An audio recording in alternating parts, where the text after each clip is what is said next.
నమస్తే అండి, welcome to tree media devotion.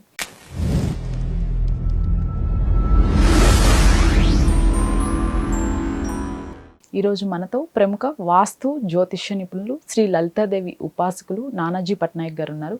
గురుగారు నమస్కారం. శ్రీమాత్రే నమః.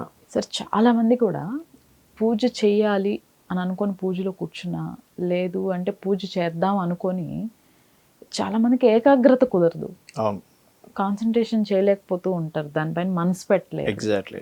అలాంటి వారికి కాన్సన్ట్రేషన్ ఉండాలి అంటే మీరేమైనా చెప్పగలుగుతారా సొల్యూషన్? ఫస్ట్ ఆఫ్ ఆల్ ఎందుకు కాన్సన్ట్రేషన్ కుదరదు అంటే వేరే ఆలోచనలనే మైండ్లో తిరుగుతున్నాయి. ఓకే, వాడు అప్లోడ్ వెంటపడుతున్నాడేమో, ఇంట్లో పిల్లల పరిస్థితి ఏమిటి, డబ్బుల పరిస్థితి ఏమిటి, ఏదో ఇల్లు కడుతున్నావు దానికి డబ్బులు సరిపోతాయి, అన్ని రకరకాల ఆలోచనలు మన మైండ్లో ఉంటాయి. అక్కడ కూర్చోగానే అవి మనల్ని వేధిస్తుంటే మనం ఒక పక్క పూజ చేస్తున్నా సరే అవే తిరుగుతూ ఉంటాయి.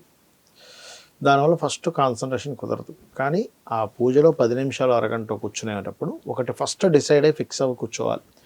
నాకు ఎన్ని కష్టాలున్నా, ఎన్ని ప్రాబ్లమ్స్ ఉన్నా, ఎన్ని ఆలోచనలు ఉన్నా అవన్నీ పక్కన పడేద్దాం. దేవుడి దగ్గర కూర్చున్నప్పుడు ఇక్కడ ఏకాగ్రత ఉంటేనే అన్నీ సిద్ధిస్తాయి అనేది ఫస్ట్ మీ మైండ్కి మీరు చెప్పుకోగలగాలి. అలా ఎవరైతే చెప్పుకుంటారో ఖచ్చితంగా వాళ్ళకి కాన్సన్ట్రేషన్ కుదిరి తీరుతుంది. ఒకటి. రెండవది ఏంటంటే, కాన్సన్ట్రేషన్ ఎందుకు కుదరాలనుకుంటారంటే అందరూ కూడా ఫస్ట్ సాటిస్ఫాక్షన్ ఉండదు. కాన్సన్ట్రేషన్ లేకుండా చేసే పూజకి ఫస్ట్ మనకే సాటిస్ఫాక్షన్ ఉండదు. Point number 1. రెండవది ఏంటంటే, కాన్సన్ట్రేషన్ ఎప్పుడైతే కుదరదో అక్కడ భక్తి ఉండదు. భక్తి లేని పూజ ఫలించదు. అంటే పూజ చేసాం కానీ అసలు అమ్మవారు వస్తుంది, అమ్మవారు కావచ్చు, అయ్యవారు కావచ్చు, మీ పూజను స్వీకరించరు. వాళ్ళు వస్తారు వెళ్ళిపోతారు అంతే. ఒక్కోసారి అయితే కొన్నిసార్లు రారు మీరు కాన్సన్ట్రేషన్ చేయకపోతే. అలాంటప్పుడు మీరు పూజ చేసి వేస్ట్ కదా అనే భావంతో అందరూ కాన్సన్ట్రేషన్ కోసం చేస్తూ ఉంటారు. అయితే మీరు ఏం చేయాలంటే, ఎప్పుడైనా కాన్సన్ట్రేషన్ కుదరాలంటే కొన్ని పాటించాలి. ఏమిటది అంటే, ఫస్ట్ మీరు భగవంతుడి గురించి పూర్తిగా తెలుసుకోగలగాలి. ఎలా తెలుస్తాయి? పురాణాలు ఎక్కువగా వినాలి.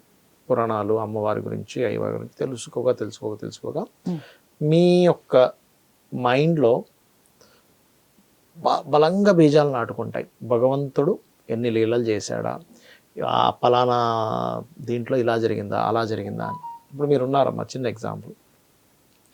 మామూలుగా ఒక మనిషి, ఒక పెద్ద బిజినెస్ మ్యాన్, ఒక పొలిటీషియన్ గురించో మామూలుగా ఆ పలానా వ్యక్తి అని తెలుసుకోవడానికి, ఆయన బయోగ్రఫీ పూర్తిగా తెలుసుకోవడానికి ఆయన మీద ఒక అభిప్రాయం ఏర్పడుతుంది. ఆయన గురించి ఏదో పూర్తిగా తెలుసు అనే ఫీలింగ్ కలుగుతుంది మీకు, అంతే కదా? మొత్తం నాకు అతని గురించి మొత్తం తెలుసండి అంటాం. నేను చిన్నప్పటి నుంచి చూస్తున్నాను అంటాం. వాళ్ళ ఫ్యామిలీ మొత్తం నాకు తెలుసు అంటాం, వాళ్ళ ఫ్యామిలీ మొత్తం నాకు ఫ్రెండ్స్ అంటాం. అప్పుడేమవుద్ది, తెలియని ఒక మన ఆలోచన విధానంలో కంప్లీట్గా దాని గురించి ఒక ఫిక్స్ అయి ఉంటుంది.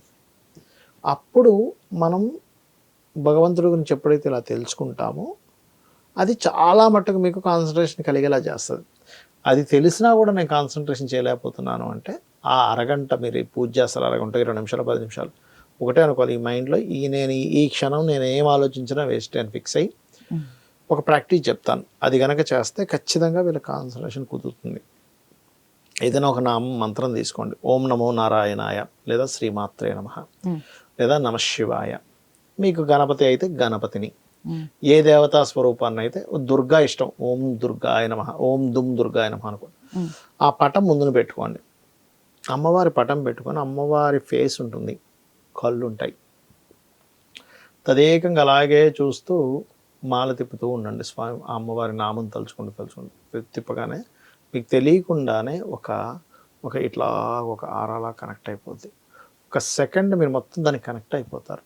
అలా రోజు చేయగా ఏమైపోద్ది అంటే, మీరు పూజలో కూర్చోగానే ఆ ఫీల్ మీరు బాగా ఎంజాయ్ చేస్తారు. ఇంకా ఓకే, పూజలో కొంతమంది చూడండి ఎంతో తన్మయత్వంతో పూజ చేస్తారు, ఎందుకంటే వాళ్ళు ఆ ఫీల్ ఎంజాయ్ చేస్తారు. కొంతమందికి కొన్ని విషయాలు, కొన్ని పనులు చేయడంలో బాగా ఇంట్రెస్ట్ ఉంటుంది. కొంతమంది చూడండి, ఏదైనా ఒక వంట వండేటప్పుడు చాలా జాగ్రత్తగా ఉండి, ఏది నువ్వు ఒకసారి టేస్ట్ చూడు ఎట్లా అని చెప్పంటారు. అంటే వాళ్ళకి టేస్ట్గా వంట వండడం బాగా ఇష్టం. ఇంకొంతమంది డ్రైవ్ చేసేటప్పుడు చాలా బాగా డ్రైవ్ చేస్తారు. సర్వ్ చేసేటప్పుడు చాలా నీట్గా సర్వ్ చేస్తారు.